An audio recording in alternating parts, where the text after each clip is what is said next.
할렐루야. 하나님의 은혜와 평강이 우리 모두에게 넘치기를 예수님의 이름으로 축원해 드립니다. 오늘 말씀은 베드로전서 1장 3절에서 7절 말씀을 근거로 절망의 바닥에서 붙잡은 산소망이라는 제목으로 하나님 말씀 증거하겠습니다. 고난을 이기는 산소망, 베드로전서 강의 세 번째 시간입니다. 우리가 베드로 전후서 말씀을 통해서 은혜를 받고 있습니다. 베드로서의 말씀의 가장 핵심적인 단어는 산소망입니다. 그리스도인의 특징은, 가장 큰 특징을 하나 꼽으라고 말한다고 하면 소망인 것입니다. 세상에는 소망이 없습니다. 하지만 그리스도 안에서는 소망이 있는 것입니다. 우리가 믿음이 있다고 합니다. 근데 그 믿음이 진짜인지 가짜인지는 아무도 모릅니다. 근데 고난이 닥칠 때 완전한 절망 가운데서 그 믿음이 나뉩니다. 증명이 됩니다. 겉으로 볼 때는 아주 비리비리한 믿음 같습니다. 잘 반응도 없고 그냥 교회만 왔다 갔다 하는 이 믿음인 것 같고, 근데 고난이 다가올 때 소망을 갖는 것, 그것이 진정한 믿음이죠. 또 어떤 사람은 정말 대단한 믿음을 가지고 살아가는 것처럼 보입니다. 근데 막상 절망이 다가오고 또 고난이 다가오면 하나님을 원망합니다. 불평합니다. 내가 이렇게 열심히 신앙생활 했는데 하나님 왜 나한테 이러냐고 이렇게 합니다. 그래서 믿음을 잃어버리고 또 교회를 잃어버리고 또 하나님도 잃어버리는 사람이 있습니다. 근데 처음부터 가짜인 것입니다. 소망을 통해서 믿음이 증명되는 것입니다. 우리가 그 소망을 잃지 않는 은혜가 있길 바랍니다. 그렇다면 세상 사람들에게는 소망이 있을까요? 없을까요? 성경은 없다라고 이렇게 분명히 말씀합니다. 에베소서 2장 12절 말씀을 보니까 이렇게 말씀합니다. 그때 너희는 그리스도 밖에 있었고 이스라엘 나라 밖의 사람이라. 약속의 언약들에 대하여는 외인이요 세상에서 소망도 없고 하나님도 없는 자이더니, 이렇게 말씀하죠. 우리가 예수님을 믿기 전에는 하나님도 없는 사람이었고 또한 소망도 없는 사람이었다는 겁니다. 예수님을 믿을 때 우리에게는 소망이 생겼습니다. 완전한 소망이 생겼습니다. 소망이 붙들면 그 어떤 환경에서도, 그 어떤 상황에서도 다시 일어설 수 있는 것입니다. 근데 그 소망의 근거가 무엇일까요? 오늘 본 말씀을 보니까 우리가 갖는 소망의 근거를 세 가지로 말씀합니다. 가장 첫 번째는 부활의 능력이다 라고 이렇게 말씀합니다. 3절 말씀을 보니까 우리 주 예수 그리스도의 아버지 하나님을 찬송하리로다. 그의 많으신 긍휼대로 예수 그리스도를 죽은 자 가운데서 부활하게 하심으로 말미암아 우리를 거듭나게 하사 산 소망이 있게 하시며. 아멘. 우리 가운데 산 소망이 있는 근거는 부활의 예수님인 것입니다. 이것은 베드로의 간증이죠. 베드로는 십자가 사건 앞에서 완전한 절망 가운데 빠졌습니다. 영혼이 죽었습니다. 완전히 스스로에 대해서 낙심하고 낭망했습니다. 완전한 절망이죠. 소망이 없었습니다. 근데 그가 소망을 갖게 된 것은 부활하신 예수님이 그를 찾아와 주셔서 만나시는 그 순간 완전한 절망이 완전한 소망으로 바뀌게 되었다는 겁니다. 우리도 마찬가지입니다. 우리 안에서는 사실은 소망이 없습니다. 완전한 절망 가운데 빠질 수밖에 없는 것이죠. 하지만 부활의 예수님이 우리를 찾아와 주시고 만나시는 그 순간 우리는 완전한 소망을 갖게 되는 것입니다. 우리가 아브라함을 믿음의 조상이라고 이야기를 합니다. 믿음의 조상이라는 것은 아브라함의 믿음을 본받아야 된다는 것이죠. 아브라함의 믿음이 무엇일까요? 어떤 믿음을 본받아야 될까요?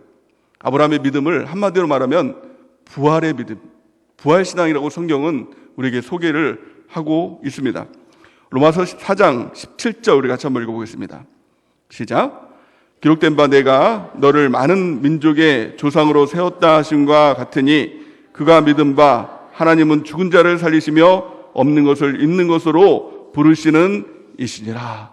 아멘. 죽으면 어떻습니까? 살리시는 하나님이라는 겁니다. 없으면 어떻습니까? 그 없는 것을 있는 것으로 부르시는 하나님이 계시는, 내가 하는 것이 아니라 하나님께서 하신다는 겁니다. 그러니까 우리가 하나님 계시면 되고 하나님 안 계시면 안 됩니다. 이 고백을 하죠. 이 고백의 핵심이 무엇입니까? 부활신앙인 것입니다. 죽어도 하나님 계시면 살리신다는 겁니다. 아무것도 없어도 하나님 계시면 없는 것을 있는 것으로 부르신다는 겁니다. 하나님만 계시면 됩니다. 이 고백으로 우리가 부활신앙으로 나가는 은혜가 있길 바랍니다. 그러면 담대해지죠. 없는 것이 뭐가 두렵습니까? 뭐 죽었다고 해서 그것이 무엇이 두렵습니까? 병든 것이 무엇이 두렵습니까? 하나님 계시면 되는 것 아닙니까? 우리가 이 부활의 능력으로 소망 가지고 살아가는 은혜가 넘치기를 바랍니다. 두 번째 산소망의 근거가 무엇일까요? 그것은 영원한 천국이다 라고 분명히 말씀을 하고 있습니다. 4절 말씀을 보니까 썩지 않고 더럽지 않고 쇠하지 아니하는 유업을 잊게 하시나니 곧 너희를 위하여 하늘에 간직하신 것이라. 아멘. 우리 가운데 유업이 있다는 겁니다. 우리는 상속자라는 것이죠. 유업을 이어받는다는 것은 상속자라는 것입니다. 그 유업이 무엇입니까? 하늘에 있는 것. 영원한 천국, 영원한 천국에서의 상급이라는 것입니다. 더 정확히 말하면 변화된 우리의 모습, 영체의 모습인 것이죠. 그것이 우리의 소망인 것입니다. 이 땅 위에서 잠깐 이 고난받는 건 천국, 영원한 천국에 비하면 사실 아무것도 아니다라는 것을 우리가 알 수 있는 것입니다. 근데 문제는 뭐예요? 영원한 천국을 우리가 믿습니다. 천국이 있다는 것을 믿습니다. 또 예수님을 믿으면 천국에 간다는 것을 믿습니다. 근데 내 자신을 바라보면서 나도 천국에 갈 수 있을까? 나 같은 자가 천국에 갈 수 있을까? 내가 열심히 하면 천국에 갈 수 있을까? 내가 뭘 해야 천국에 갈 수 있을까? 여기에 대한 딜레마가 빠지는 것이죠. 내 생각은 아직도 세상 가운데 있는데, 아직도 나는 주님의 뜻대로 바르게 온전하게 살고 있지 않은데 천국에 갈 자신이 없는 겁니다. 근데 오늘 보면 말씀해 보니까 천국에 갈 수 있는 건 사람의 능력이 아니라, 너의 능력이 아니라 하나님의 능력으로 보호하심을 받으면 천국 갈 수 있다고 말씀합니다. 오늘 본 말씀 5절 말씀 같이 한번 읽어보겠습니다. 시작. 너희는 말세에 나타내기로 예비하신 구원을 얻기 위하여 믿음으로 말미암아 하나님의 능력으로 보호하심을 받았느니라. 아멘. 내 능력으로 천국 못 갑니다.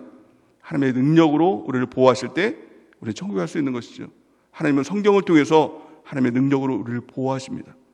또한 성령을 통해서 하나님의 능력으로 우리를 보호하시는 것입니다. 또한 교회 공동체를 통해서 하나님의 능력으로 우리를 보호하시는 것입니다. 우리가 해야 될 것은 내 자신, 내가 천국에 갈 수 있을까? 못 갑니다.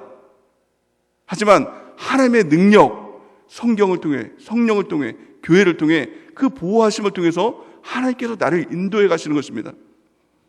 그 안에 거하는 것, 그러면 하나님의 능력으로 보호하심을 받고 영원한 천국의 소망을 가지고 살아갈 수 있는 존재가 되는 것입니다.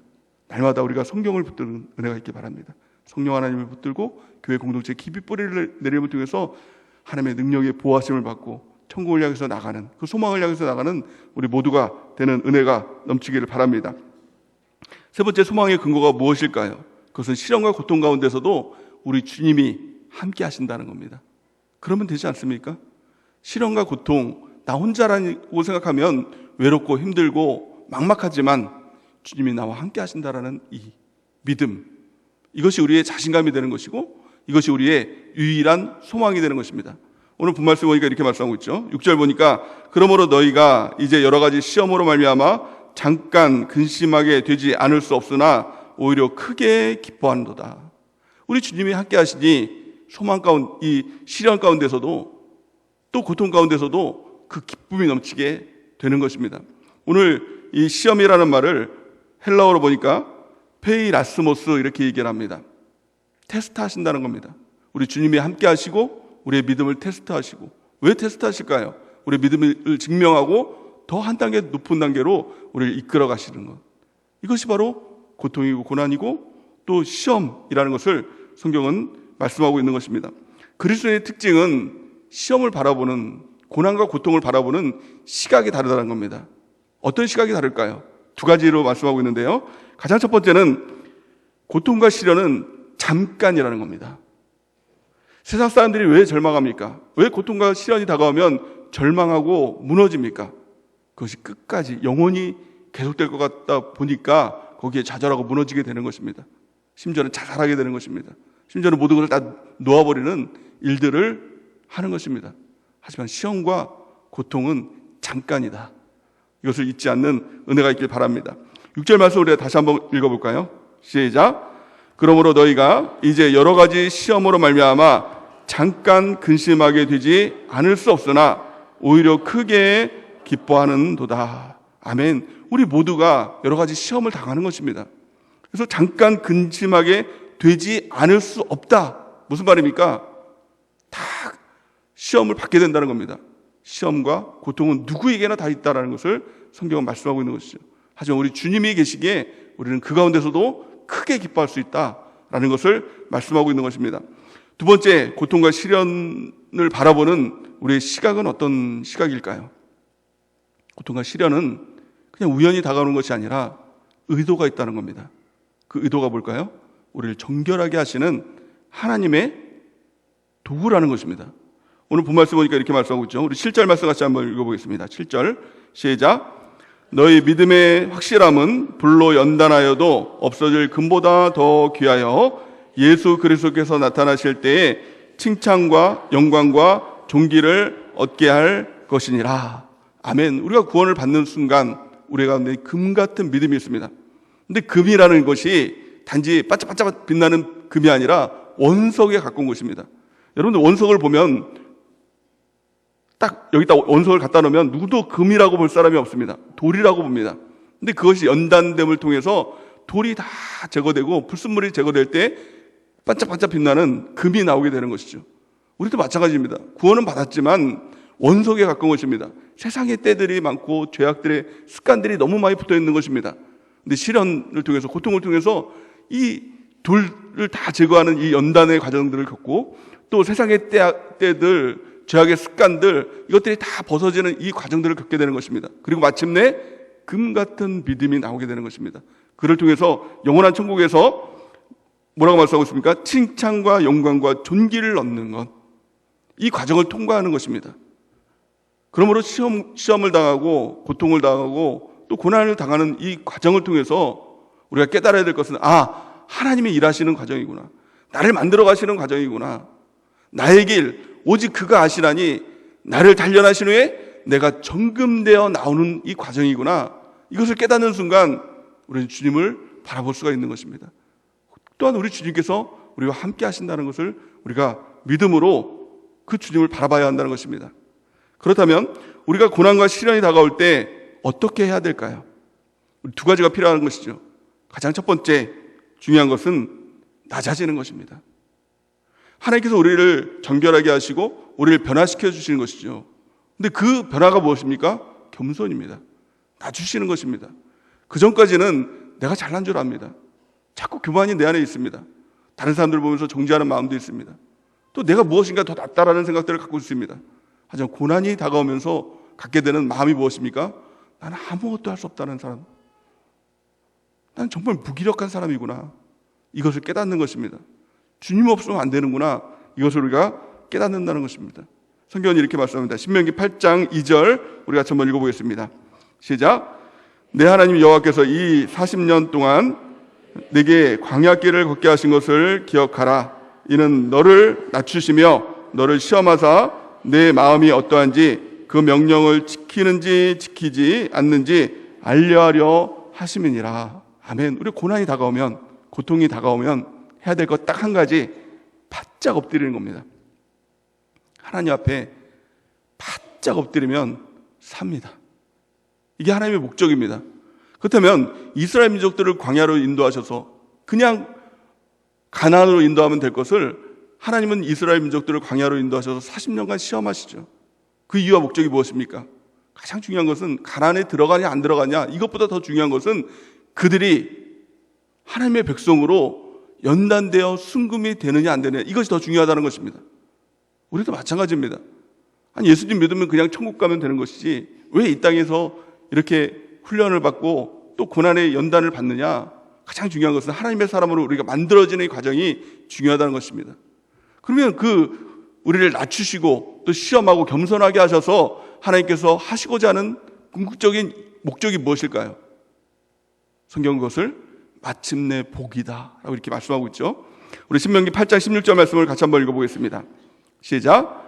내 조상들도 알지 못하던 만나를 광야에서 내게 먹이셨나니 이는 다 너를 낮추시며 너를 시험하사 마침내 내게 복을 주려 하심이었느니라. 아멘. 하나님의 궁극적인 목적은 마침내 복입니다. 우리가 하나님 앞에 기도합니다. 하나님, 저에게 복을 주시옵소서. 복을 주세요. 이렇게 기도를 할 때가 있죠. 그러면 하나님께서 갑자기 산신령같이 뚝딱 나타나서 그래, 복 여기 있다, 얘따 먹어라, 이렇게 주실까요? 절대 그렇게 안 합니다. 하나님이 하시는 일은 시련과 고통을 줍니다. 왜 그럴까요? 나를 낮추시고 시험하시고 복받을 수 있는 사람으로 나를 만드시고 난 후에 우리에게 마침내 복을 주시는 겁니다. 근데 우리가 열심히 기도를 하죠. 그럼 하나님께서 시련과 고통을 주면 왜 내가 열심히 기도를 했는데 시련과 고통을 줍니까? 라고 하나님을 원망하죠. 근데 하나님은 답답하신 것이죠. 그 과정을 통과해서 정금같이 나올 때 하나님의 복이 임하게 되는데 그걸 모르는 것입니다. 그러면 우리가 때로는 시련이 올 때, 때로는 고통이 올 때 하나님께서 나를 만드시는구나, 나를 낮추시는구나, 또한 내가 정말 하나님 말씀대로 사는지 안 사는지 이걸 보는구나 라는 것을 깨닫고 더 낮아지고 더 겸손해지고 또 시련과 고통 가운데서도 하나님 말씀대로 살아가는 우리 모두가 되는 은혜가 넘치기를 바랍니다. 하나님은 절대 하나님의 원칙이 있습니다. 하나님의 은혜를 주시는데 우리가 은혜를 받길 원하잖아요. 내 힘으로 안 되니까 하나님의 은혜의 선물을 받고 하나님의 은혜로 살길 원하잖아요. 그 은혜를 누구에게 주느냐? 하나님 은혜 주세요. 그러면 모든 사람에게 은혜를 주는 것이 아니라 그 조건이 있는데 그 조건이 바로 겸손이다라는 겁니다. 성경은 이렇게 말씀하죠. 야고보서 4장 6절 우리가 한번 읽어보겠습니다. 시작. 그러나 더욱 큰 은혜를 주시나니 그러므로 일렀으되 하나님이 교만한 자를 물리치시고 겸손한 자에게 은혜를 주신다 하였느니라. 아멘. 교만한 자는 하나님께서 물리치신 겁니다. 이 교만한 사람은 시험이 다가오고 또 고통이 다가오고 고난이 다가오더라도 낮아지지가 않는 것입니다. 바짝. 우리 주일날 말씀처럼 이 모가지가 뻣뻣해가지고 하나님을 향해서 대적하는 거죠. 하나님 어떻게 이럴 수 있습니까? 저한테 어떻게 이럴 수 있어요? 이렇게 고난을 줄 수가 있어요. 제가 예배도 잘 드리고 헌금도 많이 내고 봉사도 열심히 하고 하나님께 이렇게 헌신했는데 어떻게 이럴 수 있어요? 모가지가 뻣뻣한 거지. 결국에 물리침을 받는 것입니다. 하나님께서 원하시는 것은 엎드리는 거예요. 하나님께 바짝 엎드리는 겁니다. 하나님 앞에서 겸손한 사람 되고 사람들에게도 겸손한 사람이 되고 그리고 그 겸손한 사람에게 하나님께서 은혜를 주신다. 마침내 복을 주신다라고 성경은 말씀하고 있는 것이죠.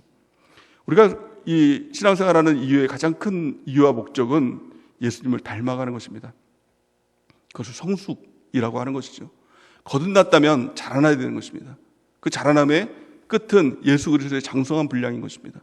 그렇다면 예수님을 닮아가는 것, 예수 그리스도의 장성한 분량까지 자라나게 되는 것이 무엇일까요? 그것이 바로 겸손입니다. 성경은 이렇게 말씀합니다. 빌립보서 2장 5절에서 8절 우리 같이 한번 읽어보겠습니다. 시작. 너희 안에 이 마음을 품으라. 곧 그리스도 예수의 마음이니 그는 근본 하나님의 본체이시나 하나님과 동등됨을 취할 것으로 여기지 아니하시고 오히려 자기를 비워 종의 형체를 가지사 사람들과 같이 되셨고 사람의 모양으로 나타나사 자기를 낮추시고 죽기까지 복종하셨으니 곧 십자가에 죽으심이라. 아멘. 이 마음을 품어야 된다는 겁니다. 그리스도 예수의 마음을 품어야 된다는 겁니다. 그 마음이 뭐예요? 낮아지는 겁니다. 하나님이신데 하나님과 동등됨인데 그 동등됨을 취하지 않으시고 이 땅 위에서 종의 형체를 가지사 피조물의 형체를 가지사 이 땅에 태어나신 것입니다. 이 땅에서도 가난하게 사셨죠. 또한 그 가난하게 사실 뿐만이 아니라 십자가에 처참하게 저주를 받으면서 돌아가셨습니다. 근데 죽기까지 순종하고 낮아지는 이 모습. 이후에 이 빌립보서의 모습을 보면 이 모습 가운데 하나님께서 하나님을 지극히 높여주셨다는 말씀이 있는 것이죠. 그러니까 우리는 스스로 높아지는 것이 아니라 우리가 해야 될 것은 하나님 앞에서 낮아지고 십자가에 달려 죽기까지 복종하는 그 예수님의 마음을 닮아가는 것입니다. 우리를 높여주시는 것은 내가 스스로 높아지는 것이 아니라 하나님께서 우리를 붙들어서 높여주실 때 높아질 수 있는 것입니다. 우리가 해야 될 것 겸손입니다. 특별히 고난이 올 때, 고통이 올 때 더 낮아지고 더 겸손해지고 우리가 주님 앞에서는 은혜가 있기를 예수님의 이름으로 축원해 드립니다. 또 두 번째, 우리가 고난 가운데 있을 때, 또 고통 가운데 있을 때 어떤 태도로 가져야 될까요? 두 번째 태도는 여호와를 경외하는 것입니다. 여호와를 경외한다는 것이 무엇일까요? 그것은 하나님만 의지하는 것입니다. 하나님 도 의지하는 것이 아니라 하나님만 의지하는 것입니다. 우리가 고난이 오기 전에는, 고통이 오기 전에는 하나님을 의지합니다. 그런데 세상도 의지합니다. 하나님도 의지합니다. 이걸 전에 담임 목사님께서 이게 더블 포커스라고 얘기했죠. 영적 사시, 하나님도 바라보지만 세상도 바라보는 우리의 시각이 있었다는 겁니다. 그런데 이 고난과 고통은 싱글 포커스로 만들어줍니다. 세상만 바라볼 것인가, 아니면 주님만 바라볼 것인가, 이 고난을 통해서 분명하게 드러나게 되는 것입니다. 초대교회에 있어서 사도들에게 아주 극심한 고통이 있었다고 합니다. 아주 죽을 것 같은 고통이 있었다고 합니다. 그런데요, 사도들에게 있어서 가장 큰 은혜는 무엇이었냐면 하나님께서 그 고통을 통해서, 고난을 통해서 원하시는 하나님의 뜻이 무엇인가를 분명히 알았다는 겁니다. 성경은 이렇게 말씀하죠. 고린도후서 1장 8절에서 9절 우리 같이 한번 읽어보겠습니다. 시작.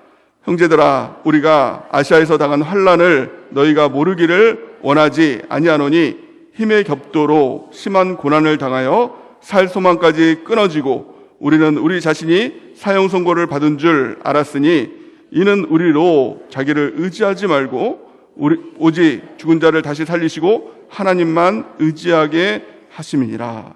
아멘. 우리가 예수님을 믿으면서도 심한 고난을 당할 때가 있죠.